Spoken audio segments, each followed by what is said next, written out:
दुरुस्तीनंतर म्हणजेच 15/8/2018 नंतर केवळ राष्ट्रपतींनाच म्हणजे केंद्र सरकारला देता येते अशा प्रकारचं विधान केंद्र सरकारने त्या ठिकाणी केलेलं आहे।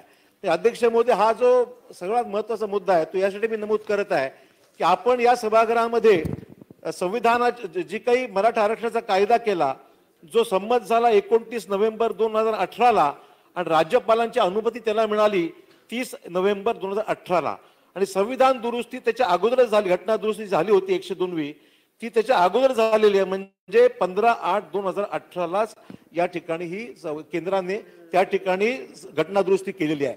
तर प्रश्न असा निर्माण होतो की या घटना दुरुस्तीनंतर आपण कायदा या ठिकाणी या सभागृहात केला तो त्या कायद्यालाच सर्व केंद्र सरकारने आता त्या बाबतीमध्ये शंका उपस्थित केल्याचा एकंदरीत निर्वाळ यातून निर्माण होत झालेला आहे। आता तो प्रश्न आता सर्वोच्च न्यायालयात गेलेला असल्यामुळे तिथे आपण त्याची बाजू व्यवस्थित मांडू जाऊ, परंतु या सभागृहामध्ये जे काही निर्णय झाला त्या निर्णयाला केंद्र सरकारने आता वेगळी भूमिका घेतल्यामुळे प्रश्नचिन्ह अध्यक्ष महोदय निर्माण झालेला आहे। मराठा आरक्षणाच्या संदर्भातलं धादांत असत्य खोटं निवेदन हे अशोक चव्हाण साहेबांनी केलंय आणि म्हणूनच मी सभागृहात त्यांच्या विरुद्ध हक्कभंग मांडण्याची परवानगी मागितली आहे।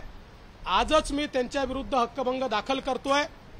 सगळ्यात आश्चर्याची गोष्ट यात अशी आहे की सन्माननीय अशोक चव्हाण यांना हीच कल्पना नाही की महाराष्ट्रामध्ये SCBCचा मराठा आरक्षण द्यायचा जो कायदा केला तो आपला कायदा 102व्या घटना दुरुस्तीच्या आधीचा आहे।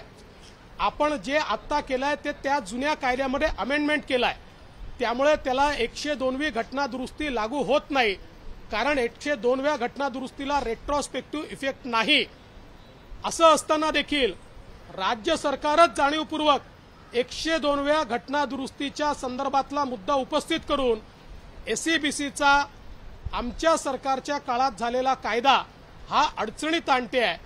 यात सगळ्यात महत्त्वाचं सन्माननीय अटॉर्नी जनरलच्या संदर्भात जे विधान त्यांनी केलं तेही पूर्णपणे असत्य आहे। या ठिकाणी मी माननीय सर्वोच्च न्यायालयाचा ऑर्डरच आणलेला आहे।